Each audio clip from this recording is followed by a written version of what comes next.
तेजस्वी सूर्या जी कहाँ बैठे हैं? किधर बैठे हैं? बैठे जी। अरे तेजस्वी सूर्या जी बोलिए ना।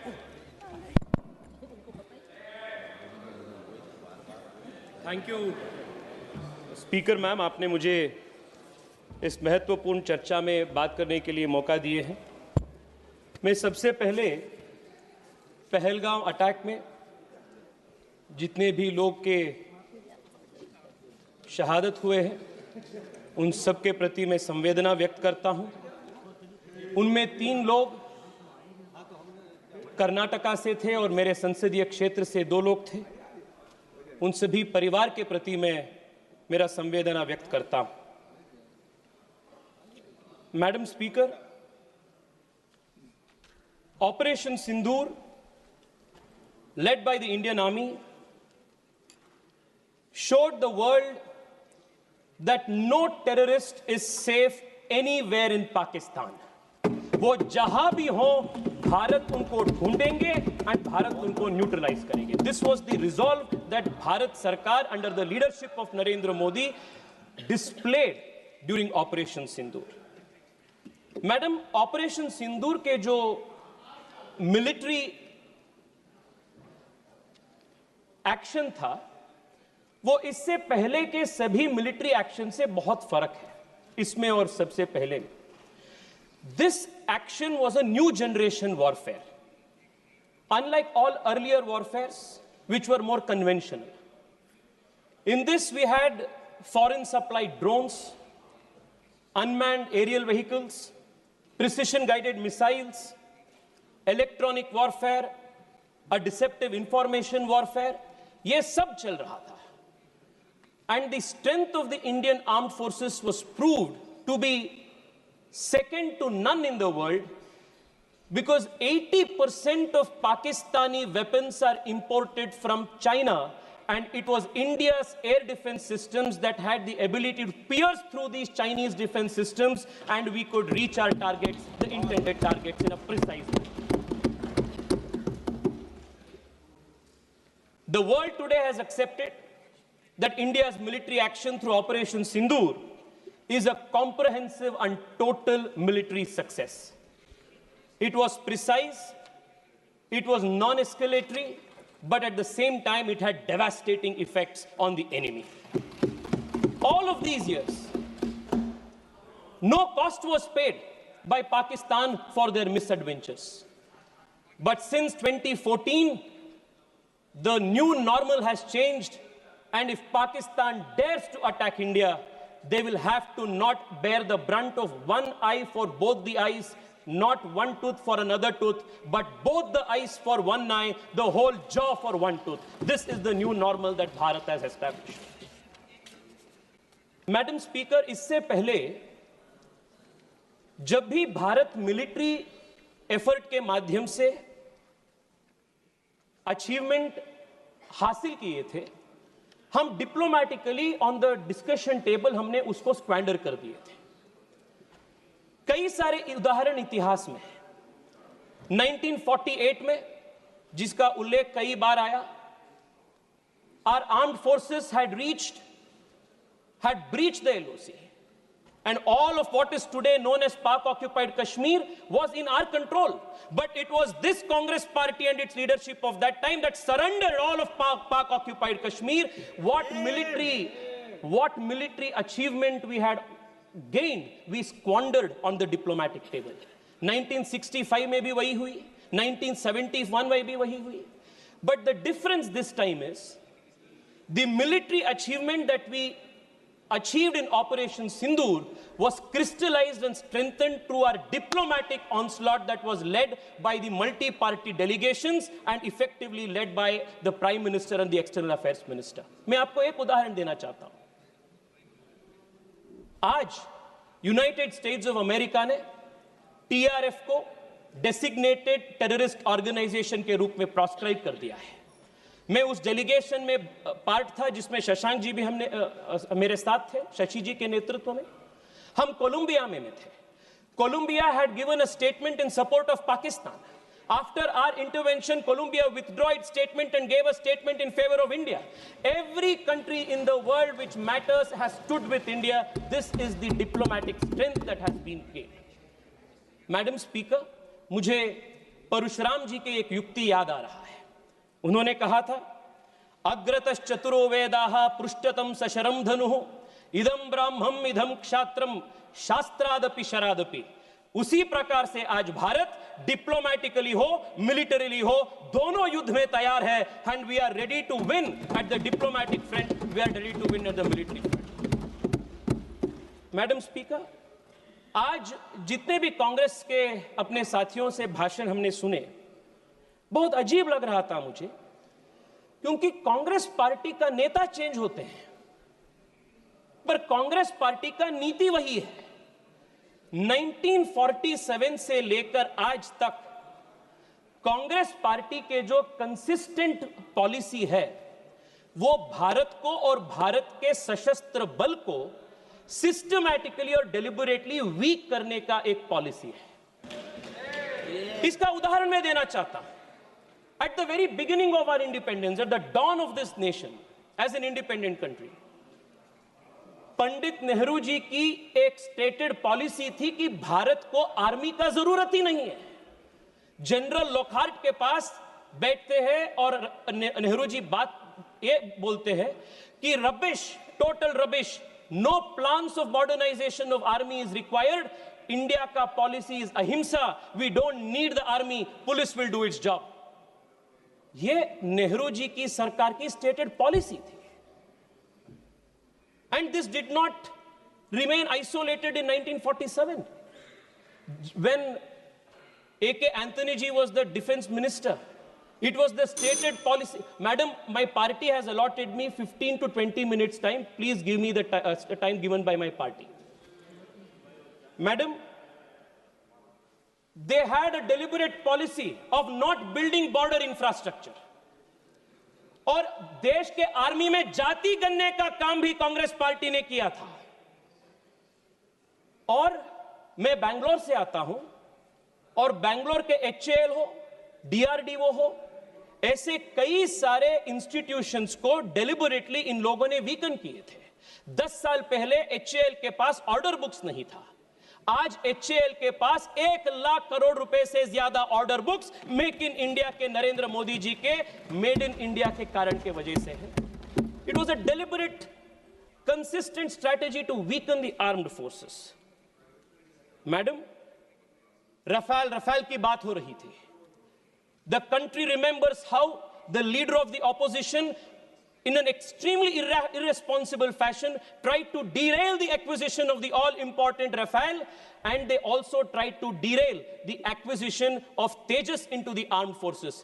If it was not for our defense minister Manohar Parrikar, today LCA Tejas would not have been a reality in this country. They had tried to kill all of these made in India defense projects.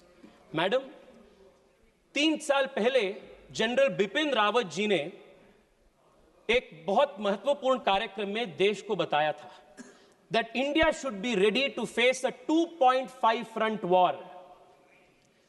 मैं आज इस देश को इस महत्वपूर्ण सदन से बताना चाहता हूं कि दिस 0.5 फ्रंट जो है वो कांग्रेस पार्टी और इसके इकोसिस्टम है, जो भारत के अंदर से भारत को खोखला करने के लिए काम कर रहे हैं.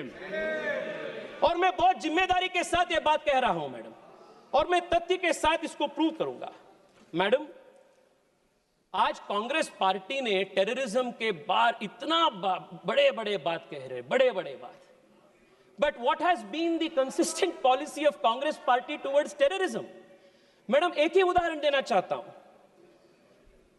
2004 में जब इनकी सरकार सत्ता में आई, what was the first step that they do? It was to repeal the POTA Act. 2001 parliament attack के बाद भारतीय जनता पार्टी के नेतृत्व वाली एनडीए सरकार अटल बिहारी वाजपेयी के नेतृत्व में देश को सुदृढ़ बनाने के लिए, टेररिज्म को खत्म करने के लिए, for the first time in this country we introduce a legislative framework. I want to remind you, madam, when Rajiv Gandhi, हाँ मैडम, when राजीव गांधी का ट्रायल चल रहा था, राजीव गांधी जी का ट्रायल चल रहा था, मैडम, जब राजीव गांधी जी की डेथ की, टेररिस्ट से हुई डेथ की ट्रायल चल रहा था, trial court said we do not have exclusive terror legislations to prosecute. This was the state of affairs of this country. 2001 के बाद हमने पोटा कानून लागू की, पर आप सरकार में आते ही पहली चीज आपने पोटा को दुरुस्त किया, यू रिमूव्ड पोटा। और क्यों किया आपने? आपके वोट बैंक के कारण आपने पोटा को बंद किया, और उसके बाद 10 साल देश हर दिन टेररिस्ट अटैक रूटीन बन गया था देश में। मैडम, मैं आपको एक लिस्ट बताना चाहता हूं। अब देखिए, पोटा को खत्म करने के वजह से इस देश पे किस प्रकार की नुकसान है। जुलाई 5, 2005 अयोध्या में राम जन्मभूमि में टेररिस्ट अटैक हुई, आपने क्या की? निंदा की। 2005 जुलाई 28 जौनपुर श्रमजीवी एक्सप्रेस पे बॉम्बिंग हुई, 15 लोग से अधिक लोगों का मृत्यु हुई, आपने क्या की? निंदा की। अक्टूबर 29 दिल्ली, दिसंबर 2005 बेंगलुरु IISc, फरवरी 2006 गुजरात अहमदाबाद स्टेशन में बॉम्बिंग, 2006 मार्च वाराणसी कंटोनमेंट स्टेशन, जुलाई 11 2006 मुंबई महाराष्ट्र ट्रेन बॉम्बिंग, 300 से अधिक लोग की मृत्यु हुई, मालेगांव महाराष्ट्र 2006, पानीपत हरियाणा 2007, हैदराबाद मक्का मस्जिद बॉम्बिंग 2007, अगस्त 2007 हैदराबाद में फिर से लुम्बिनी गार्डन के गोकुल चाट पे बॉम्बिंग, लखनऊ में बॉम्बिंग, 2008 पे रामपुर पे उत्तर प्रदेश पे बॉम्बिंग, सितंबर में दिल्ली में करोल बाग पे बॉम्बिंग, 2008 दिल्ली में सितंबर 27 में बॉम्बिंग। इसे लिस्ट जाते रहते हैं। In just 10 years of the UPA government between 2004 and 2014, more than 8,000 civilians were killed because of terrorist attacks in this country. 8,000 terrorist civilians were killed. आपने NIA को वीक किया, आपने जो कानून था वो कानून को ध्वस्त किया, और सुनिए, मैं बताता हूं आपको हमने कैसे NIA को मजबूत किया। Madam, it was this deliberate ploy of weakening this country from within, by deliberately weakening the institutions of this country, that led to 8,000 innocent civilians killed because of terrorist attacks. And this was also the position in Kashmir. Every Friday there were toll painters. Every Friday there was a plan for the next calendar of terrorist attacks. It was only after Amit Shah ji introduced the Constitution Amendment Bill to remove Article 370 that has seen a great decline of terrorist attacks in Jammu Kashmir. It happened in our government, अपने सरकार की नेतृत्व। Madam, 2004 में when Congress repealed POTA, what were governments of the world doing? 2001 में 9/11 की attacks हुई थी। 9/11 के अटैक के बाद विश्व में हर देश अपनी लेजिस्लेटिव फ्रेमवर्क को टेररिज्म के खिलाफ उनके फाइट को और ताकत दे रहे थे। But here we had a government in India, unfortunately, that deliberately as state policy chose to weaken the fight against terrorism. 2004 में there is only one political party in the whole world which chose deliberately and very thoughtfully to repeal an anti-terror legislation, and the disfamy of that happens to the Congress party. The history of the country will remember it. Madam, आज surrender के बारे में बात हो रही है। मैं देख रहा था 1-2 दिन पहले कांग्रेस के पूर्व गृह मंत्री एक इंटरव्यू में बोले, 1965 में जब शास्त्री जी की सरकार थी तब सोवियत यूनियन के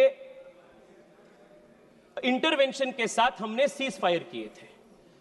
सो उन्होंने बोले कि हमने एक्सेप्ट कर रहे हैं, we are accepting that the Soviet Union had actually created this ceasefire. Why are you not doing it?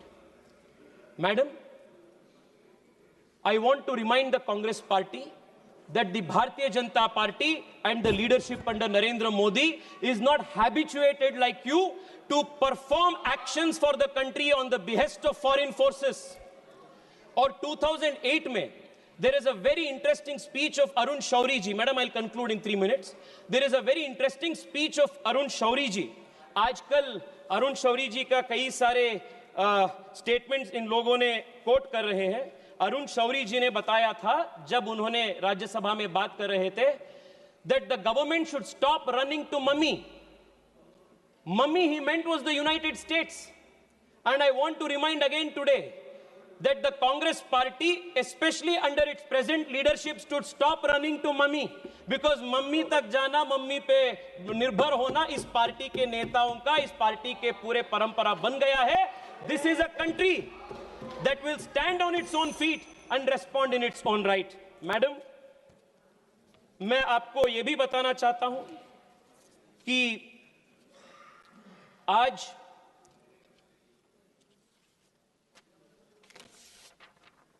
देश के प्रधानमंत्री जी के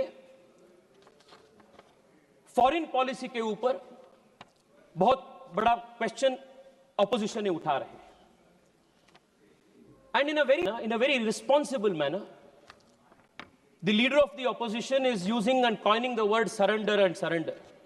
Madam, मैं आपको बताना चाहता हूं, Narendra Modi ji is the defender of India and you are the surrendering forces of the country.